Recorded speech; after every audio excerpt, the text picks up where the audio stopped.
Salut les Mukota, j'espère que vous allez bien. Bienvenue à toi qui regarde cette nouvelle vidéo et c'est une FAQ, donc foire aux questions. Vous avez été très nombreux à me poser vos questions sur Instagram concernant l'Afrique du Sud parce que j'avais remarqué que voilà, depuis que je suis ici, je reçois énormément de messages. Comment j'ai fait pour arriver ici? Est-ce que les études sont chères? Est-ce que les logements sont chers? Donc voilà, aujourd'hui, je vais répondre à toutes ces questions-là. Est-ce que les Sud-Africains sont racistes? Ça commence déjà très fort. Moi, je dirais oui et non. Oui, parce qu'il y a plusieurs personnes ici qui me disent qu'ils ont été victimes de racisme, mais je dirais non parce que depuis que je suis ici, je n'ai jamais été victime de racisme. Apparemment, le taux de criminalité est élevé. Oui, en Afrique du Sud, le taux de criminalité est très élevé, donc il faut faire très attention. En tant que touriste, quand tu arrives en Afrique du Sud, il faut vraiment prendre tes précautions. Ici, il y a du vol, il y a des braquages, il y a des viols, donc il y a plusieurs choses, donc il y a aussi des meurtres. Il faut vraiment faire très attention. Petite anecdote, quand je suis arrivée en Afrique du Sud, avant d'arriver même, j'étais déjà très matrixée. Dans ma tête, je me disais que quand tu arrives là-bas, tu ne peux pas faire sortir ton téléphone. Quand tu arrives là-bas, tu dois marcher comme une débraillée dans la rue parce que là-bas, il y a vraiment le taux de criminalité. Si on te voit avec quelque chose de luxueux, on te braque, on t'arrête, on te tue. Donc, j'étais vraiment matrixée par ça. Donc, quand je suis arrivée, déjà que je vivais avec une personne aussi qui avait déjà été victime de vol devant chez elle, elle sortait de chez elle et on a pointé le pistolet comme ça, on lui a dit: donne tout ce que tu as, give.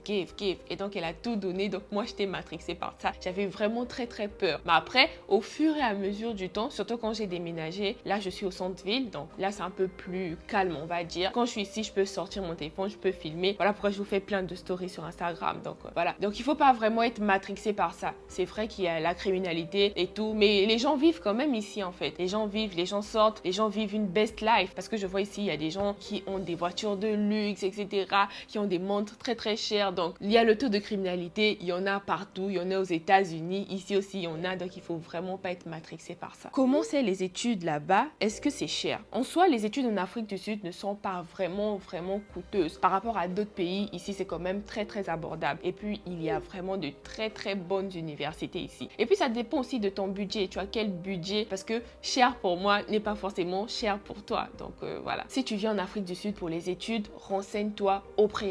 Il y a Internet qui est là, il y a Google qui est là, tu tapes les universités en Afrique du Sud et tu essaies de voir les prix. Ici en Afrique du Sud, on utilise une autre monnaie qu'on appelle le rand ou le ZAR pour certains. Et donc voilà, tu vois avec ta monnaie d'origine, si c'est le franc CFA ou c'est une autre monnaie, tu essaies de comparer un peu les coûts avec ceux de ton pays. Mais sinon ici, les études sont vraiment pas trop chères, vraiment pas trop. Tu as quel type de visa? Je suis arrivée en Afrique du Sud avec un visa étudiant parce que c'était le seul visa qui me permettait de vivre en Afrique du Sud pour une longue durée. Comment ça se passe? Pour venir étudier en Afrique du Sud avec un visa étudiant, tu dois d'abord arriver ici pour une année de langue. Ça peut être 3 mois de langue si tu veux, ça peut être 6 mois de langue si tu veux, mais d'abord ta première année, ça doit être une année de langue. C'est un visa d'1 an ou de 6 mois, ça dépend de la durée de langue que tu vas faire. Et après, quand tu finis, tu demandes maintenant un autre visa parce que tu veux continuer tes études dans le domaine que tu veux. Donc moi, c'était vraiment le visa qui me convenait énormément parce que je voulais vraiment vivre ici. Il y a plusieurs types de visas, visa travail, visa touriste, visa d'affaires, il y a plusieurs types de visas. Donc moi, le visa qui me convenait, c'était le visa études parce que je voulais vraiment vivre,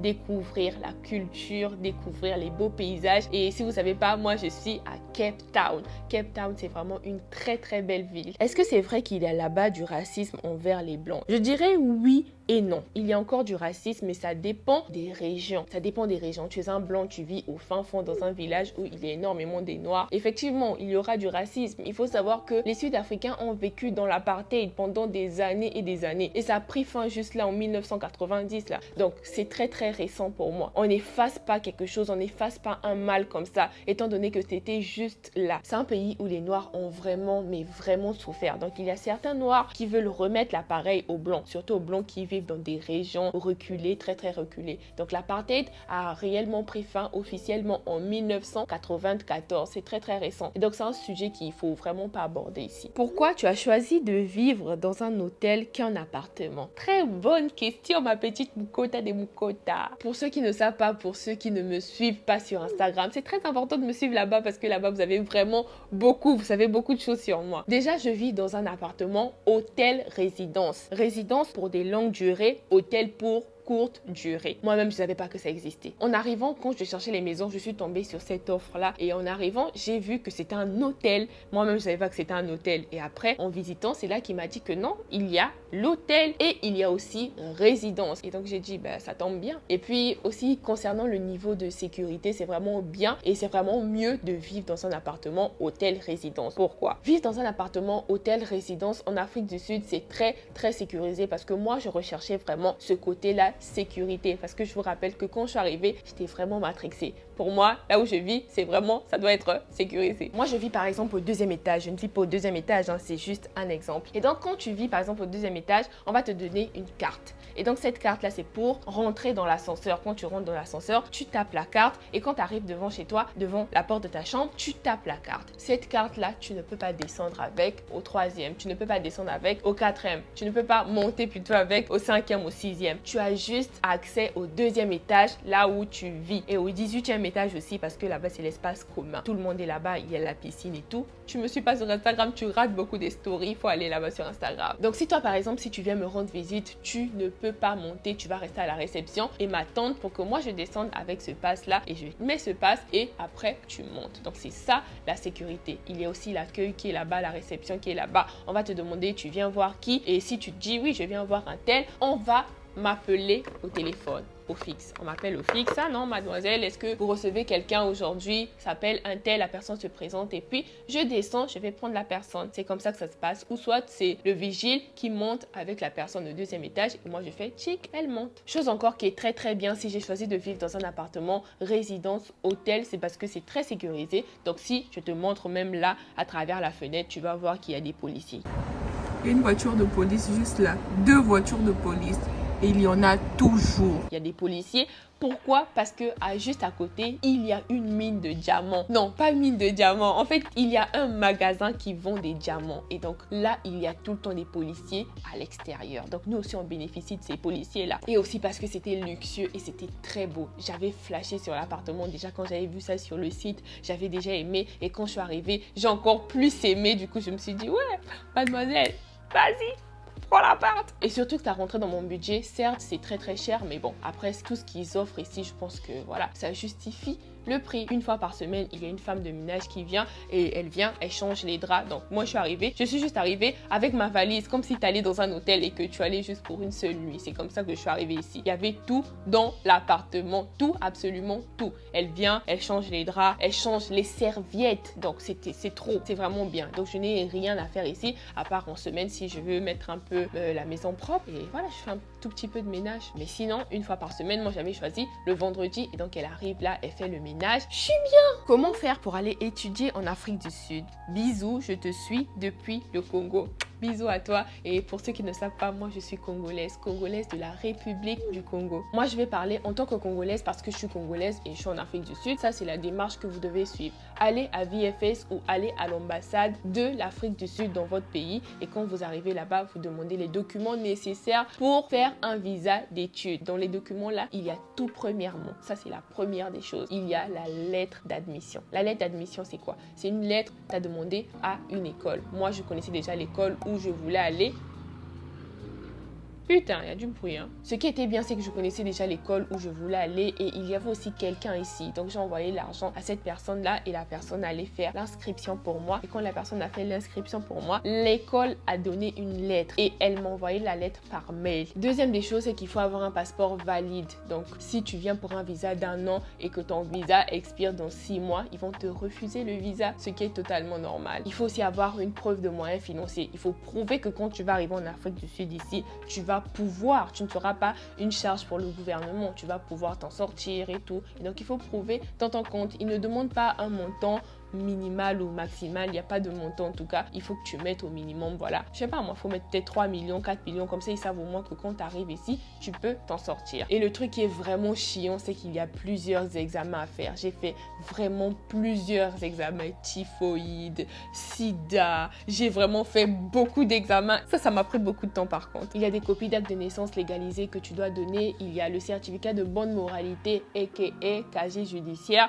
Et donc là aussi, c'est un peu compliqué parce que moi, j'étais au Sénégal avant d'arriver ici. Donc, au Sénégal, là-bas, il fallait que j'ai un certificat de bonne moralité du Sénégal et un certificat de bonne moralité du Congo. Donc, si j'étais en France avant, j'allais faire un certificat de bonne moralité de France. Donc, ils demandent un certificat de bonne moralité de tous les pays dans lesquels tu es passé avant d'arriver en Afrique du Sud, au moins pour qu'ils sachent que ouais, voilà, tu n'es pas criminel. Parce qu'ici, il faut savoir aussi que le taux de criminalité est très, très élevé. Et donc, il faut faire tous tes certificats médicaux. Il faut faire tous tes certificats de bonne moralité. Après ça, je pense qu'il y a l'assurance voyage aussi qu'il faut payer. Il y a le billet d'avion qu'il faut payer. Voilà, tu payes tout ça, mais tu peux aussi ne pas avoir le visa. Il faut tout avoir. Et aussi, il y a les frais de visa qu'il faut payer. Je pense que moi, j'avais payé dans les 35 000 francs pour les frais de visa et les frais de VFS, j'avais payé 45 000 francs. Oui, 45 000 francs. Donc, il faut vraiment se préparer en conséquence pour venir étudier ici parce que la procédure, elle est un tout petit peu longue et aussi, il y a plusieurs documents qui demandent. Oh, punaise, il y a un truc que j'ai oublié qu'on appelle la affidavit. Et donc, la affidavit, c'est très, très important pour toi qui veux venir étudier en Afrique du Sud. Dans tes documents pour ton visa, on va te demander ce document-là qu'on appelle la affidavit. Et donc, c'est quoi? C'est un document qu'une personne qui est ici, là, va aller à la police. Quand elle va à la police, on va lui donner ce document-là. C'est un serment, en fait. Elle va dire que oui, je reçois telle personne, elle sera à ma charge, elle va vivre chez moi, etc., etc. Donc, si tu viens auprès d'une personne, la personne doit faire l'affidavit et c'est pas n'importe qui fait l'affidavit. La personne qui fait l'affidavit, c'est une personne qui a une maison ici en son nom. Donc, le contrat de bail est en son nom et c'est elle qui peut faire l'affidavit pour toi. Si tu n'as personne qui va faire l'affidavit pour toi, tu peux toujours prendre une auberge ou quelque part. En tout cas, il faut avoir un document qui certifie que tu arrives quelque part. Bonjour, est-ce que tu te sens en sécurité là-bas? Honnêtement, oui, je me sens en sécurité. Ouais, je me sens en sécurité parce que tout ce que je fais ici, c'est tout ce que je faisais au Sénégal. Tout ce que je fais ici, c'est tout ce que je faisais au Congo. Voilà, le secteur où je suis. Moi, je vais pas plus loin. Je suis juste dans mon secteur. Je suis au centre-ville, donc j'ai tous les magasins à côté. Donc oui, je me sens en sécurité. Mais juste le petit point où je me sens pas en sécurité, c'est que quand tu sors, il y a plusieurs mendiants. Et ici, ils se droguent énormément. Et ils se droguent pas n'importe comment. Ils se droguent à la seringue. Donc vraiment, ce sont des drogues très très fortes. Et ça là, j'ai vraiment peur. Quand j'arrive devant ce genre de personnes, je me décale un tout petit peu. Et petite anecdote encore. Une fois en marchant, je n'habitais pas encore ici au centre-ville. Il y avait un mendiant. Ce mendiant-là, il se piquait à la seringue et il me demandait de l'argent. Et moi, je donne pas de l'argent aux mendiants. Je préfère acheter à manger. Et donc, ce jour-là, je n'avais pas d'argent sur moi. Ici, on se trimballe pas avec du cash. C'est souvent avec ta carte et tout et tout. Donc, j'avais ma carte et tout. Et j'avais pas envie d'aller retirer ou faire quoi. Non. Et donc, moi, quand je vois déjà les gens qui se piquent avec la seringue là, je m'éloigne. Et donc, il a vu que je m'éloignais de lui. Il a pris sa seringue, il voulait me piquer avec. Moi, j'ai pris la fuite. Il faut savoir qu'ici, le VIH, il y a vraiment le sida ici. C'est le pays où vraiment le VIH est très, très élevé. Et si on te pique, tu as le VIH. Et donc, j'ai couru, j'étais même tombée. J'avais eu des égratignures. Je crois qu'aussi, je retrouve des photos. Je vais vous montrer les photos. J'étais tombée, j'avais eu tellement peur. Coucou, tu continues l'école ou tu travailles déjà? Alors, moi, je suis ici en Afrique du Sud pour apprendre l'anglais. Rien que ça. J'apprends que l'anglais. Et donc, ce que je fais dans la vie, c'est que je suis créatrice de contenu. Je crée du contenu sur les réseaux sociaux. Instagram, YouTube, Facebook, tous les réseaux sociaux. Voilà, je suis là, je suis partout et partout, c'est Joël Kinia. Les prix des logements. Alors, les prix des logements ici en Afrique du Sud, surtout à Cape Town, les logements sont très, très chers. Sont très chers. Oh non, non, non. Là, vraiment, c'est cher. Là, il n'y a pas de oh non, ça dépend de qu'est-ce que tu appelles cher. En tout cas, les logements sont très chers. Quand tu viens ici, prépare-toi en conséquence. Le prix des études pour ceux qui veulent venir apprendre la langue. Bon, je vais donner un prix comme ça. Il y a des écoles à 100 000 francs le mois et il y a des écoles aussi à 75 000 francs le mois. Je pense que 75 000 francs le mois, c'est le plus bas. Donc, c'est de 75 000 à plus. Comment évolue ton apprentissage de langue en Afrique du Sud? Bon, je vais dire que quand même, en 6 mois, j'ai quand même beaucoup appris. J'ai énormément appris parce que déjà, moi, il faut savoir que j'avais un niveau en anglais vraiment très, très médiocre. Médiocre, mais vraiment médiocre. Je ne connaissais vraiment pas beaucoup de choses en anglais. Et quand je suis arrivée ici, ce qui m'aide énormément, c'est aller à la bibliothèque. Et donc, quand je vais à la bibliothèque là-bas, il y a des livres. Je suis abonnée à la grande bibliothèque, donc voilà. Est-il plus facilement accessible de s'intégrer en Afrique du Sud qu'à Dakar? Langue, culture? Non. Ici, là, vraiment, c'est pas trop facile de s'intégrer. Moi, depuis que je suis ici, oui, je m'intègre à la culture, je m'intègre avec la langue et tout, mais c'est quand même très compliqué. Parce que depuis que je suis ici, j'ai pas encore eu des amis qui parlent anglais. couramment anglais, genre voilà. Bon, peut-être aussi parce que je sors pas. Je suis créatrice de contenu, je crée principalement mon contenu à la maison et aussi des fois dehors et voilà. C'est très très compliqué de sociabiliser, et pourtant je suis quelqu'un de très extraverti, hein. Mais si je vous dis que c'est vraiment compliqué, voilà, c'est un peu compliqué d'avoir des amis qui parlent anglais. Les Sud-Africains, ils aiment vraiment rester entre eux, ou soit si tu as un ami sud-africain ou une amie sud-africaine, c'est vraiment pour le côté argent, donc voilà. C'est partout comme ça et donc il faut savoir avec qui marcher. J'ai des amis, mais des amis congolaises comme moi, mais on ne pratique pas vraiment l'anglais, donc c'est ça. La vie, logement, bouffe, etc. en Afrique du Sud est-elle aussi chère qu'à Dakar? Oui, surtout les logements sont très très chers ici. Le manger, ça va quand même, si tu as un petit budget et tout, ouais, tu peux quand même t'en sortir, mais ne viens pas à Cape Town, parce que Cape Town est très très cher. J'allais dire en anglais, expensive. Pourquoi tu as choisi d'aller étudier en Afrique du Sud? J'ai choisi l'Afrique du Sud parce que c'est le pays de mon grand-père Nelson Mandela. Je l'aime tellement trop cet homme. C'est un homme qui a énormément fait et moi je voulais vraiment apprendre l'anglais et dans un pays africain. Il y avait soit le Ghana, il y avait soit le Nigeria et il y avait l'Afrique du Sud et il n'y avait pas match, il n'y avait pas photo. Pour moi, c'est l'Afrique du Sud. Concernant les beaux paysages de l'Afrique du Sud, la culture, je voulais vraiment en apprendre plus quoi. Voilà pourquoi j'ai voulu étudier ici. Comment ça se passe avec les logements? Et donc quand tu arrives en Afrique du Sud, si tu arrives par exemple chez quelqu'un et après là tu peux maintenant chercher un appartement. Et pour chercher ton appartement, c'est comment? Il y a plusieurs sites en ligne dont je vais taire les noms et tu peux toujours aller sur Google les sites pour trouver des appartements en Afrique du Sud et tu vas trouver ça. Là-bas, il y a plusieurs offres et tout. Et donc quand tu passes là-bas, tu envoies ton numéro de téléphone, tu dis que tu es intéressé par l'appartement et après tu passes visiter les appartements. En tout cas, moi, c'est comme ça que j'ai fait pour trouver les appartements ici. Comment sont les personnes en Afrique du Sud? Les personnes en Afrique du Sud, il y a des bonnes personnes, il y a des mauvaises personnes, c'est comme partout dans ce monde. C'est facile d'y aller? Oui et non, c'est facile d'y aller. Ça dépend de où tu es, ça dépend de où tu viens. Si tu reviens par exemple de France, les Français ici, ils n'ont pas besoin de visa.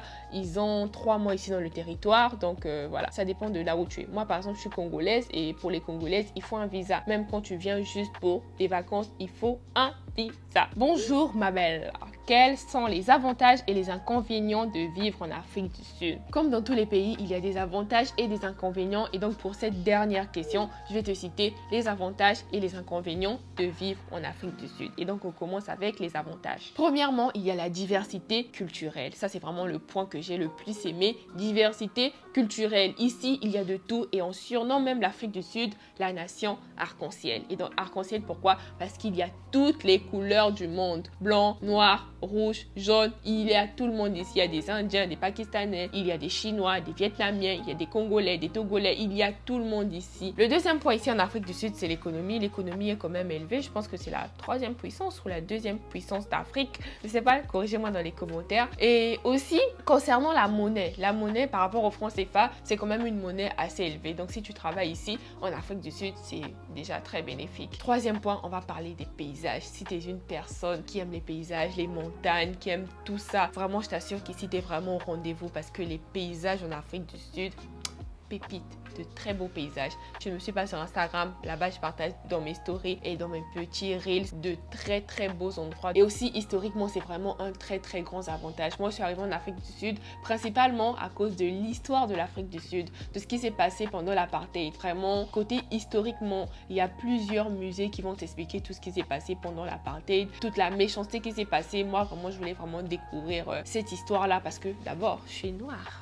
Donc voilà, je voulais vraiment découvrir tout ce qui se passe ici et voilà. Concernant les inconvénients, le premier inconvénient, c'est vraiment le taux de criminalité. Le taux de criminalité, c'est ce qui freine les gens. Moi, je me rappelle quand j'étais encore au Sénégal, je me disais, ah, je vais aller dans un pays où vraiment il y a le taux de criminalité élevé. Qu'est-ce que je vais faire? Tout, je pourrais même pas sortir, je pourrais même pas profiter. Donc c'est vraiment un frein quoi. C'est déjà la nuit, malheureusement, je n'avais plus d'espace et donc il fallait que je supprime certains rushs pour pouvoir terminer la vidéo. Et donc l'autre inconvénient, c'est du côté de l'argent. L'argent ne sort pas de l'Afrique du Sud facilement. Il y a Western Union qui est ici, mais c'est très très compliqué d'envoyer par Western Union et de recevoir par Western Union. Par exemple, moi je voulais envoyer de l'argent au Congo, mais je ne pouvais pas envoyer de l'argent via Western Union parce qu'on me demandait un numéro d'identification sud-africain, alors que je ne peux pas avoir ça parce que je ne suis pas sud-africaine. Je ne sais pas si dans les bienfaits j'ai souligné le fait qu'ici il y a vraiment de très bonnes universités. Donc si tu viens ici pour les études, sache-le que tu es vraiment très bien accueillis. Il faut savoir que c'est le premier pays au monde à avoir réalisé la greffe du cœur. Donc si tu veux faire médecine, l'Afrique du Sud, vraiment... On va prendre une dernière question parce que cette question était quand même assez importante et donc la personne a demandé quel était mon budget pour arriver en Afrique du Sud. Je n'ai pas compté. Tout ce que je voulais, c'était arriver en Afrique du Sud et donc voilà, je suis arrivée comme ça. Mais le budget, si je peux faire une petite estimation, je peux dire que j'ai dépensé peut-être 1,5 million, toute la procédure entière. Parce que premièrement, il faut payer l'assurance. Tu payes l'assurance ici en Afrique du Sud, donc c'est toujours très important d'avoir une personne ici. Quand tu as quelqu'un ici, tu peux directement envoyer l'argent à cette personne et la personne va payer l'assurance pour toi. Tu payes une assurance maladie, tu peux aussi le faire en ligne, ça dépend que de toi. L'assurance maladie, tu dois payer l'école. L'assurance maladie, j'ai payé 250 000 francs pour l'année. L'école, j'ai payé 250 000 francs pour avoir la lettre d'admission. Donc ça nous fait déjà un total de 500 000 francs. Il y a le billet d'avion à prendre en compte et le billet d'avion, j'avais payé dans les 300 et quelques mille francs. Donc fais déjà le calcul. Il y a l'assurance voyage que tu dois avoir. Il y a les frais VFS que tu dois payer qui sont à peut-être 42 000 francs. Il y a les frais de visa que tu dois payer qui sont à 30 et quelques mille francs. Donc quand tu additionnes tout ça, il y a aussi le certificat médical que tu dois avoir. Tu dois faire toutes tes visites médicales. Donc il y a tellement trop de choses à faire qui te demandent vraiment beaucoup d'argent. Et voilà, dès que tu as tout ça et tu peux arriver en Afrique du Sud. Donc je peux estimer peut-être à 1,5 million. Que tous ces chiffres ne vous fassent pas peur. J'espère avoir répondu à toutes vos questions. Et si j'ai pas répondu à ta question, tu peux toujours poser dans les commentaires, comme ça j'y répondrai. N'hésite pas de me rejoindre sur Instagram parce que c'est là-bas que tout se passe, c'est là-bas que je pose des questions, je fais des FAQ et il y a aussi mon canal privé. N'hésite pas de rejoindre le canal car c'est là-bas tu sais que voilà, la vidéo est sortie. Si tu n'as pas activé la cloche de notification, là-bas aussi je vous parle souvent et vraiment c'est pour être un peu plus proche de toi qui me regarde. En tout cas, moi je te fais plein de gros bisous et je te dis abonne-toi pour plus de vidéos. Bye bye.